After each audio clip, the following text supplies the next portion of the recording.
한국 영화는 대본이 멍청해서 못 봐주겠다. 유치하고 우스운 설정으로 점철된 영화. 영화 속 설정들이 너무 우스꽝스럽다. 올해 개봉한 한국 영화가 전 세계 1위를 찍자 뜬금없이 중국에서 난데없이 딴지를 걸기 시작했습니다. 심지어 극중 등장하는 한자의 중국인들은 불편한 심기를 드러내며 강도 높은 비판을 이어갔는데요.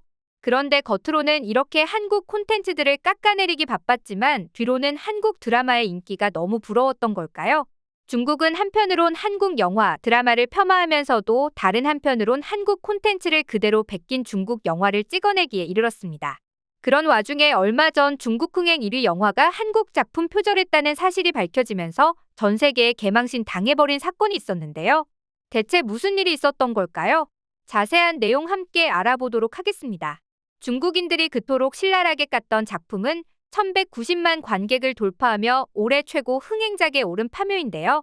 이 영화는 한국에서만 대박난 게 아니죠. 미국, 영국, 호주, 뉴질랜드 등 전 세계 133개국에 판매되며 엄청난 돌풍을 불러일으켰는데요. 그야말로 한국 영화의 저력을 다시 한번 입증하며 올해 상반기 화제의 중심에 섰다고 해도 과언이 아닙니다. 그런데 중국은 이런 파묘의 세계적 흥행이 적잖이 배가 아팠나 봅니다. 어떻게 해서든 딴지를 걸 대상을 찾아 악평을 퍼붓기 시작했는데요. 중국인들이 문제 삼은 건 영화의 등장인물들이 액막이용으로 얼굴에 한자를 쓰는 장면이었습니다. 이 장면은 본 중국인들은 중국에선 얼굴에 글을 쓰거나 새기는 행위를 매우 모욕적이고 굴욕적인 행위로 여기는데 한국인들은 저걸 무슨 멋있는 장면인 줄 안다? 한국인들이 모르는 한자를 얼굴에 쓴다는 게 참 우스꽝스럽다. 너무 유치하고 웃기다라며 조롱을 이어간 것이죠. 심지어 일부 선 넘는 중국 네티즌들은 한국의 정치인이나 연예인 얼굴에 한자를 합성한 사진을 유포해 모욕하는 추태를 보여 논란이 되기도 했는데요. 그런데 여러분 모두가 소름 돋는 사실을 하나 간과하고 있었습니다. 중국은 한한령 시행 이후 한국 드라마, 영화 시청을 모두 막아놓고 있다는 점이죠.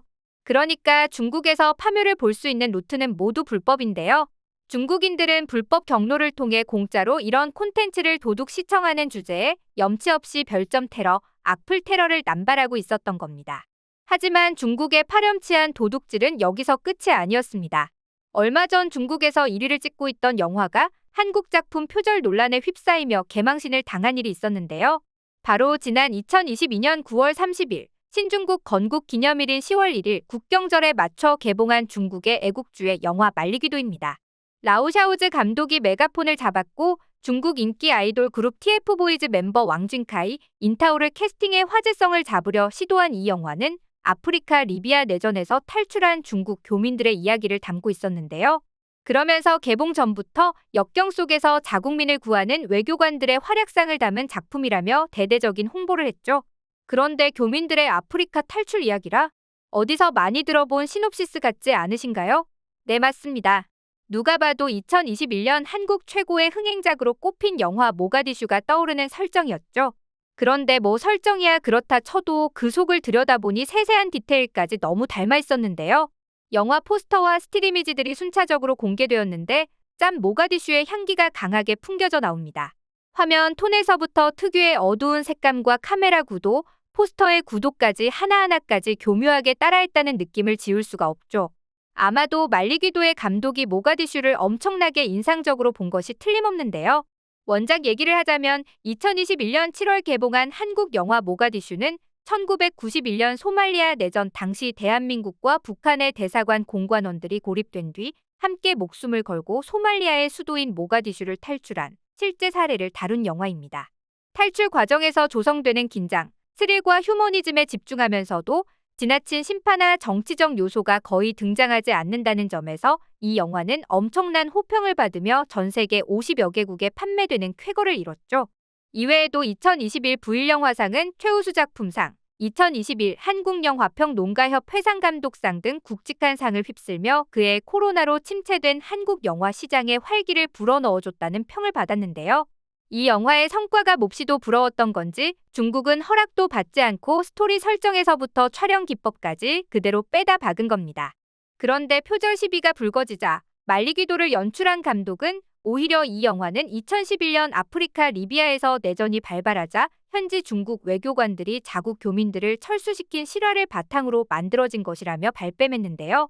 그러면서 역으로 한국이 중국을 표절한 거라는 선 넘는 발언까지 이어갔습니다. 그런데 이는 곧 새빨간 거짓말임이 들통나고 마는데요. 모가디슈 2021년 7월 개봉했고 말리기도는 2022년 9월에 개봉했는데 놀랍게도 말리기도의 총 촬영에 든 시간은 단 100일이었다고 합니다.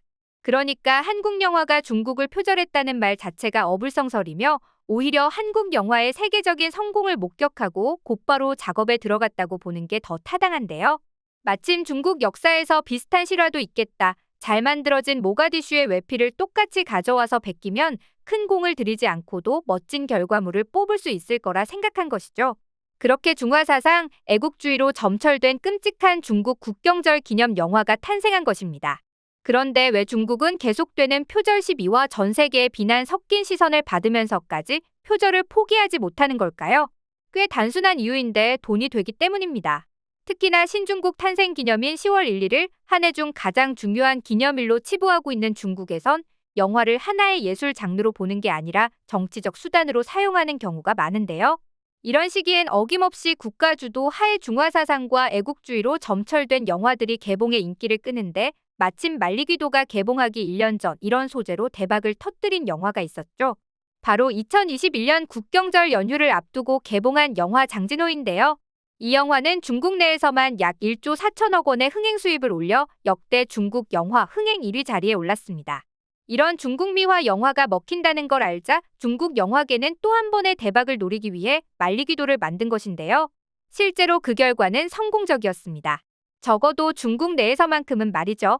현지 매체 보도에 따르면 말리기도의 최종 스코어는 약 1억 8,247만 달러, 무려 하나 2,380억 원인 것으로 알려졌는데요.